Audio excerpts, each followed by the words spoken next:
Բարև ձեզ հարգելի հետևորդներ, հարգելի գաղափարակիցներ, հարգելի ընկերներ։ Այսօր ես խոսելու եմ ռուս-ուկրաինական հնարավոր բանակցությունների մասին, մեր տարածաշրջանի վրա դրանց հնարավոր հետևանքների մասին։ Ճիշտ ասած, այս պահին, երբ տեսագրվում է իմ խոսքը, դեռևս շոշափելի արդյունքներ չկան այն բանակցություններից ռուս-ուկրաինական, որոնք նախատեսված են Ստամբուլում։ Հիմա խոսենք ընդհանուր համատեքստի մասին, որպեսզի պատկերացնենք, թե ինչ վիճակ է բանակցային գործընթացում։ Ուրեմն ռուս-ուկրաինական բանակցությունների մասին կամ հնարավոր բանակցությունների մասին շատ ակտիվ շրջանառվեց կարծիք, երբ Սպիտակ տուն վերադարձավ Միացյալ Նահանգների գործող նախագահ Դոնալդ Թրամփը։ Ինչպես գիտեք, ամբողջ նախընտրական արշավում նա շեշտը դրել էր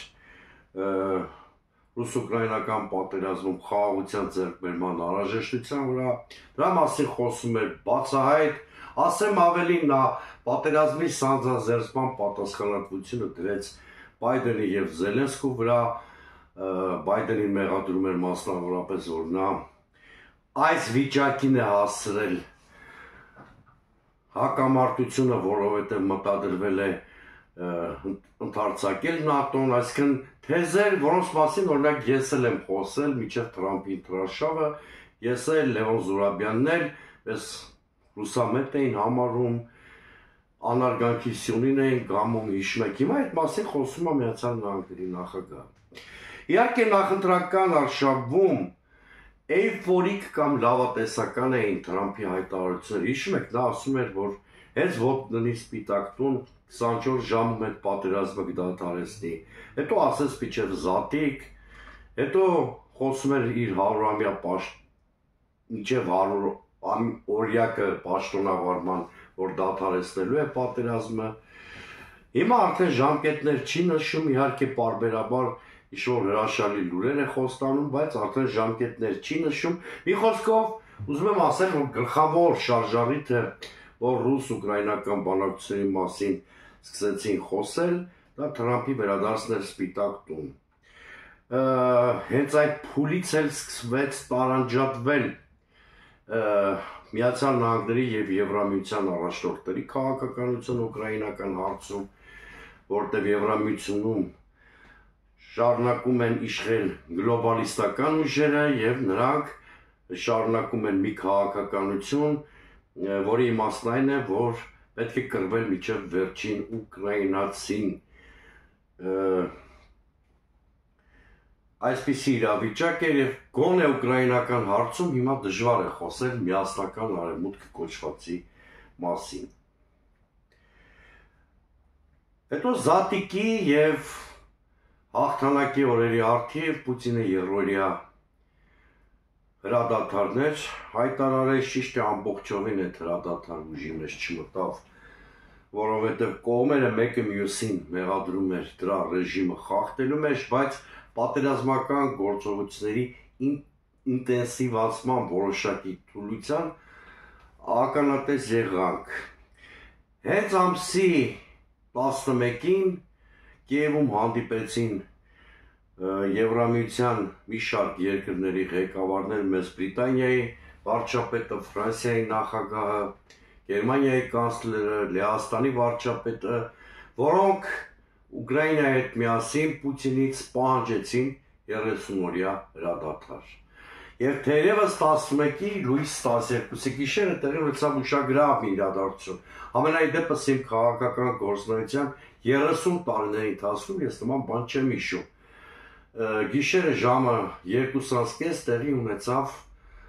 10-ի լույս 11-ի գիշերը ավելի ստույգ Վլադիմիր Պուտինի գիշերային ասուլիսը, որտեղ նա ըստ էության մերժեց 30-օրյա հրադադարի առաջարկը և առաջարկեց բանակցություններ այսօր մայիսի 15-ին Ստամբուլում։ Ռուսաստանը բնականաբար պիտի մերժեր 30-օրյա հրադադարը, որովհետև այդ հրադադարի առաջարկի հիմքում որը իբրև թե Ուկրաինայի առաջարկությունն էր, բայց դա շատ ակտիվորեն խրախուսվում կամ պաշտպանվում էր եվրոպական լիդերների կողմից, քաղաքական բաղադրիչ չկար։ Այլ խոսքով, ռուսները կարող էին կասկածել, որ Եվրամիության չինովնիկները Զելենսկին 30-օրյա հրադադար են ուզում ոչ թե խնդրի կարգավորման իմպերատիվից ելնելով, այլ ժամանակ շահելու նպատակով։ Իսկ այդ 30 օր օգտագործելու են ուկրաինական հյուծված բանակին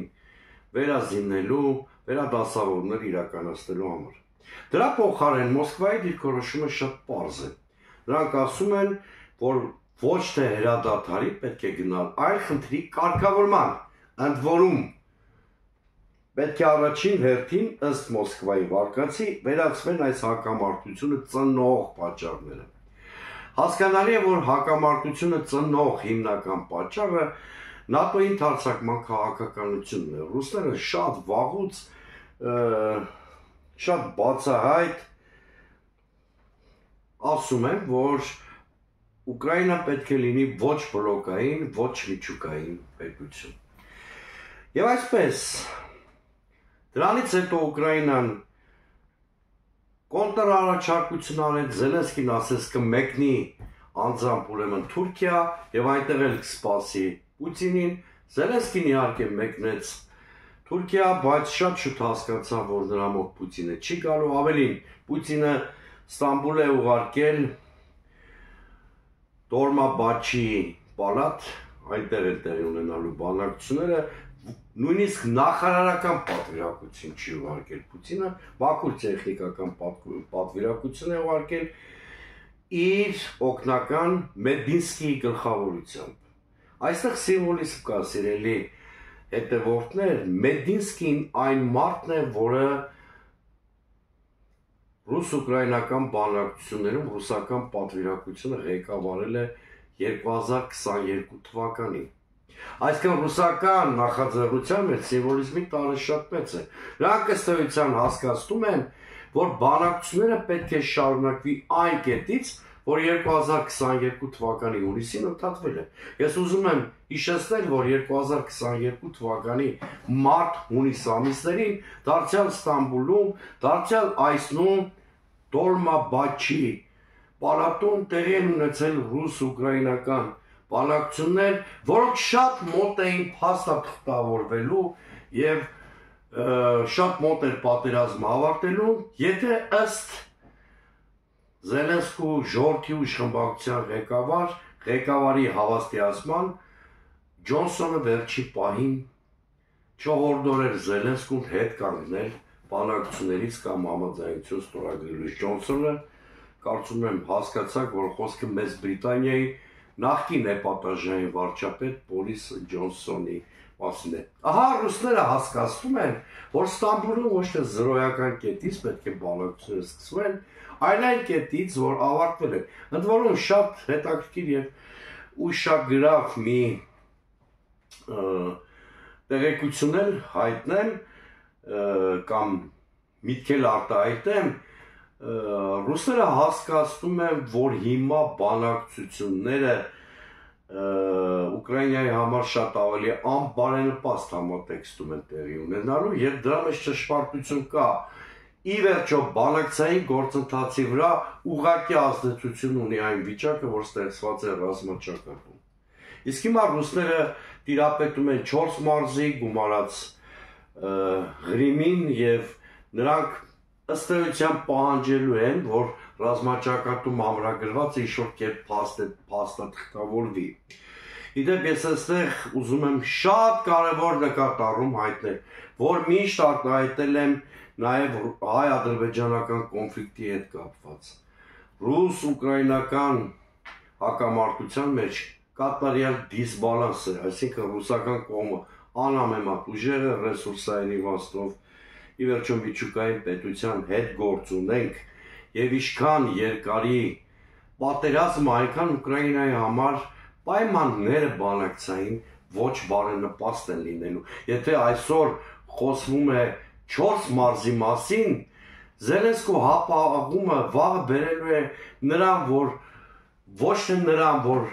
ռուսական վերահսկողության տակ անցնող մարզերի քանակը դառնա 2, այլ ընդհակառակը դառնա 5, 6 եւ այլն։ Սա շատ պարզ տրամաբանություն է։ Հիշում եք, մեր պատերազմում 44-օրյա այդպիսի մի հանգրվան էր հոկտեմբերի 19-ի շրջադարձային օրը, երբ Նիկոլ Փաշինյանը չգիտես ինչի վրա հույս դնելով խաղադրույք հրաշքի վրա կամ խաղադրույք պատրանքի վրա հրաժարվեց ռուսական միջնորդությունից, ինչի հետևանքով նոյեմբերի 9-ին մենք պատերազմը շատ ավելի ծանր պայմաններում ավարտեցինք։ Սա ես շատ կարևորում եմ, խիստ կարևորում եմ, մանավանդ, որ ուզում եմ հիշեցնել, որ Միացյալ Նահանգներում արդեն բացահայտ են խոսում այն մասին, որ Ղրիմի նկատմամբ իրավաբանորեն պիտի ճանաչվի Ռուսաստանի վերահսկողությունը, իսկ մյուս 4 մարզերի հանդեպ, եթե իրավական ձևակերպում էլ չլինի, փաստացի դրանք պետք է համարվեն ռուսական տարածք։ Համենայն դեպս այն 22 կետը, որ ներկայացվում է Արևմտյան մամուլում որպես ամերիկյան առաջարկներ, ենթադրում են, որ Ուկրաինան էական տարածքային զիջումներ պետք է կատարի կարգավորման գործընթացում։ Այս պահին, այս համատեքստում հասկանալի չէ ինչի վրա է Զելենսկու լավատեսությունը։ Արդյոք նա սպասում է հրաշքի, որ օրինակ Պուտինը կարող է հեռանալ Կրեմլից կամ Թրամփի հետ ինչ-որ բան կատարվի։ Ես չգիտեմ ինչքանով կարող է երջանիկ պատահականությունների եւ ոչ հաշվարկների վրա հույս դնել Զելենսկին։ Իդեպ, Զելենսկին շատ լավ հասկանում էր, որ Պուտինը կներեք իր հետևից Ստամբուլ չի վազելու, դիվանագիտության մեջ շատ կարևոր սկզբունք կա, սկզբում հանդիպում են տեխնիկական պատվիրակությունները, հետո հանդիպումներ են լինելու նախարարական մակարդակով, երբ որ ինչ-որ փաստաթուղթ է նախապատրաստում ստորագրման համար կամ ամենասկզբունքային հարցերի քննարկման համար, նոր այդ ժամանակ բանակցություններին միանում են պետությունների առաջին դեմքերը։ Ես ավելին ասեմ, որ Ռուսաստանի Դաշնության նախագահի այցի կազմակերպման անվտանգային եւ արարողակարգային կանոններ կան, դրանք նույնպես թույլ չէին տալիս, որ Պուտինը Զելենսկու հետքերով գնա Ստամբուլ։ Իդեպ այսօր Արաբական Միացյալ Էմիրություններում շատ ուշագրավ հայտարարություն է արել Միացյալ Նահանգների նախագահ Թրամփը։ Նա ասել է, Պուտինը գիտեր, որ ես չեմ մեկնելու Ստամբուլ, հետևաբար չի մեկնել, ինքը գնար, որ ինչ աներ, ասել է Թրամփը։ Թրամփը դիվանագիտական տողատակով ըստ էության հասկացրել է, որ Զելենսկին էկվիվալենտ խոսակից չի, համարժեք խոսակից չի Պուտինի համար։ Ըստ էության նա հասկացրել է, որ ուկրաինական խաղաղությունը կամ հակամարտությունը ռուս-ամերիկյան ավելի գլոբալ մեծ պայմանավորվածությունների մի մասնիկ են, իսկ այդ պայմանավորվածություններում բանակցող ամենևին էլ Զելենսկին չէ, եւ միանգամայն օբյեկտիվ է Թրամփի այս դիտարկումը։ Արդյոք մոտ է խաղաղությունը ռուս-ուկրաինական պատերազմում։ Վստահաբար ասում եմ, որ ոչ։ Պատճառները տարբեր են։ Նախ միանգամայն տարբեր են հակամարտող կողմերի պատկերացումները բանակցային ձևաչափի մասին։ Ինչպես ասեցի, Զելենսկին ավելի բարձր մակարդակի բանակցություններ է պատկերացնում, Պուտինը տեխնիկական մակարդակով բանակցություններ է պատկերացնում, միանգամայն տարբեր են կողմերի պատկերացումները խաղաղության պարամետրերի մասին։ Զելենսկուն անհրաժեշտ է ընդամենը հրատադար, որը վտանգի տակ չի դնի իր իշխանությունը, Պուտինին անհրաժեշտ է գլոբալ համաձայնություն Միացյալ Նահանգների հետ, որի մեջ էլ նա դիտարկում է ուկրաինական խնդիրը։ Տարբեր են նաև Զելենսկու եւ Պուտինի պատկերացումները խաղաղության բովանդակության վերաբերյալ։ Զելենսկին թերևս մի կերպ հաշտվել է Ղրիմի կորստյան փաստի հետ, մինչդեռ Պուտինը պնդում է, որ 4 մարզեր եւ Ղրիմը անվերապահորեն պետք է ենթակա լինեն Ռուսաստանի։ Երբ են ավարտվում պատերազմները, դրանք ավարտվում են այն պարագայում, երբ հակամարտող երկու կողմերից յուրաքանչյուրը այլևս իմաստ չի տեսնում պատերազմը շարունակելու մեջ, կամ խաղաղությունը համարում է առաջնահերթություն։ Արդյոք Զելենսկին եւ Պուտինը այլընտրանք չեն տեսնում պատերազմին, շատ անկեղծ լինենք։ Խաղաղ կարգավորման որևէ տարբերակ, որը բնականաբար պիտի ուղեկցվի Ուկրաինայի էական տարածքային զիջումներով, մարտահրավեր է դառնալու Զելենսկիի իշխանության համար։ Ուղղակի ուկրաինական հասարակությունը ընդդիմությունը նրան չեն ներելու, իդեպ ասեմ, Ուկրաինայի հասարակական տրամադրությունները դիտարկելով ես ասում եմ, որ Զելենսկուն չի հաջողվի պլստալ այնպես, ինչպես դա հաջողվեց Նիկոլ Փաշինյանին, որպեսզի հակափաստարկներ չլինեն։ Պուտինը գուցե դեմ չի խաղաղությանը, եթե Ռուսաստանի նկատմամբ արևմտյան պատժամիջոցները հանվեն, բայց այնպես էլ չէ, որ Պուտինը կողմ է խաղաղությանը ամեն գնով։ Պուտինը հրաշալի հասկանում է, նա ռեալիստ է, պրագմատիկ մարդ, հրաշալի հասկանում է, որ թեև պատերազմը շատ ծանր է նստում Ռուսաստանի վրա, տնտեսական առումով, դեմոգրաֆիկ առումով, արևմուտքի հետ հարաբերությունների հարթության վրա, բայց այնուամենայնիվ նա հասկանում է, որ այժմ նախաձեռնությունը իր ձեռքերում է, եւ եթե պատերազմը շարունակվի, դա շարունակվելու է Ռուսաստանի թելադրած օրակարգով։ Մի խոսքով նա հասկանում է, որ ինչքան պատերազմը շարունակեց, այնքան իր դիրքերն ավելի ամուր են լինելու եւ ընդհակառակը ավելի թուլանալու են Ուկրաինայի դիրքերը։ Հետևաբար, մենք տեսնում ենք, որ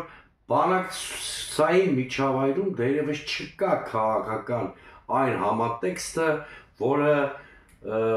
մոտ շաբաթներին հնարավոր կդարձնի խաղաղությունը։ Կայուն խաղաղության մասին է խոսքը։ Ես չեմ բացառում, որ ինչ-որ հրադադարներ լինեն։ Իմ անձնական գնահատականով պատերազմը կշարունակի մինչև այս աշնան վերջը, մինչև ձյուն գալը մի խոսքով, ես իհարկե կուզեի հենց վաղը կամ մյուս օր այդ պատերազմը վերջանալ, բայց նոր նկարագրեցի համատեքստ, որը կարծես թե հնարավոր չի դարձնում այդ լավատեսական սցենարը, եւ մինչև աշնան վերջ ես ենթադրում եմ, որ պատերազմը որոշակի դադարներով, ակտիվացումներով կամ պասիվ փուլերով կշարունակվի, ես ենթադրում եմ, որ Ռուսաստանի դիրքերը մի քիչ ավելի կամրանան այդ ընթացքում ռազմաճակատում, Ուկրաինան ավելի շատ տարածքներ կկորցնի եւ բանակցային գործընթացը կլինի Ուկրաինայի համար աշնան վերջին ավելի անբարենպաստ։ Միշտ այդպես է, երբ որ ուժային դիսբալանս գոյություն ունի։ 44 օրյա պատերազմներ, եթե ավարտվեր հոկտեմբերի 19-ին մեր կորուստները, ավելի քիչ կլինեին, քան ավարտվեցին նոյեմբերի 9-ին։ Եվ վերջում, սիրելի հայրենակիցներ, շատ կարևոր հարցի մասին։ Արդյոք մեզ ձեռնտու է ռուս-ուկրաինական պատերազմի ավարտը, թե այս պատերազմը Հայաստանի համար որոշակի շանսեր են ձեռնում։ Կան պսևդոարևմտամետ քաղաքական գործիչներ եւ փորձագետներ, որոնք օրինակ պնդում են, որ ինչքան շարունակվի ռուս-ուկրաինական պատերազմը, այնքան Հայաստանի համար ավելի լավ, որտեղ իբրև թե ռուսական ազդեցությունը դրա պատճառով Հայաստանում թուլանում է, իսկ դա թույլ է տալիս, որպեսզի մենք վազենք դեպի արևմուտք։ Այս փաստարկը հակագիտական, հակաբարոյական է, նախ չի կարելի ձեռքերը տակացնել կամ խաղադրույք կատարել ուրիշի պատերազմի մարկային զոհերի վրա։ Սա մեկը հակահումանիստական դիրքորոշում է, երկրորդը ավելորդ է ասել, որ արդեն 2.5 կամ 3 կներեք, 3 եւ ավելի տարի եւ ավելի պատերազմ է ռուս-ուկրաինական, բայց կարծես թե արևմուտքը չի շտապում իր գրկում ընդունել մեզ, բացի նրանից, որ քաջալերում է մեր հակառուսական վարքագիծը, որից Հայաստանը միայն դժում է, եւ վերջապես շատ կարևոր հանգամանքի գամ։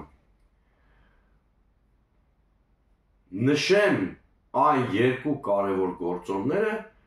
որոնք կարևոր են դարձնում Հայաստանի համար որպեսզի հնարավորինս արագ ռուս-ուկրաինական պատերազմը ավարտվի։ Առաջինը, դա հնարավորություն կտա Հայաստանին ավելի բալանսավորված արտաքին քաղաքականություն վարել, որտեղ Հայաստանը կանգնած չի լինելու Ռուսաստան կամ Արևմուտք այդ բարդ, դժվարին, փակ ուղային երկընտրանքի առաջ, այնպիսի երկընտրանքի, ինչպիսին այսօր է։ Սա մեկ, այսինքն ֆիքսենք, ինչքան շուտ ավարտվի ռուս-ուկրաինական պատերազմը, այնքան մեծանա հնարավորությունը, որպեսզի Հայաստանը վարի բալանսավորված արտաքին քաղաքականություն, խորացնի հարաբերությունները ստրատեգիական դաշնակից Ռուսաստանի հետ, մյուս կողմից շատ կարևոր գործընկերային հարաբերություններ զարգացնի Եվրամիության և Միացյալ Նահանգների հետ, այդ բոլոր ուղղություններով քաղաքականությունները ներդաշնակեցնելով կամ փոխլրացնելով։ Եվ երկրորդ, ինչքան շուտ ավարտվի ռուս-ուկրաինական պատերազմը, այնքան անկաշկանդ կլինեն Ռուսաստանի ձեռքերը, Ռուսաստանի համար պակաս կարևոր կլինեն Թուրքիան և Ադրբեջանը, և Ռուսաստանը կարող է ավելի բալանսավորված արտաքին քաղաքականություն վարել Հարավային Կովկասում, ինչը դարձյալ լրացուցիչ անվտանգության հնարավորությունները Հայաստանի համար, այսինքն էլի մեծացնելու է մեր մանևրելու հնարավորությունը և էլի հնարավորություն է ստեղծվելու, որ Հարավային Կովկասը մեր տարածաշրջանը ստաբիլության մեջ հայտնվի։ Ռուս-ուկրաինական բանակցային գործընթացին մենք կհետևենք, ես պարբերաբար մեծ սիրով իմ եթերներում դրա մասին խոսեմ, մանավանդ սա սերտորեն առնչություն ունի Հայաստանի մեր տարածաշրջանի հետ։ Այսօր այսքանը վերջում կոչ եմ անում իմ հեռուստադիտողներին բաժանորդագրվել իմ YouTube-յան ալիքին, բաժանորդագրվեք նաև իմ Telegram-յան ալիքին և մասնակցեք այն ամենօրյա ակտիվ դիսկուրսին, որ ծավալվում է իմ Facebook-յան հարթակում։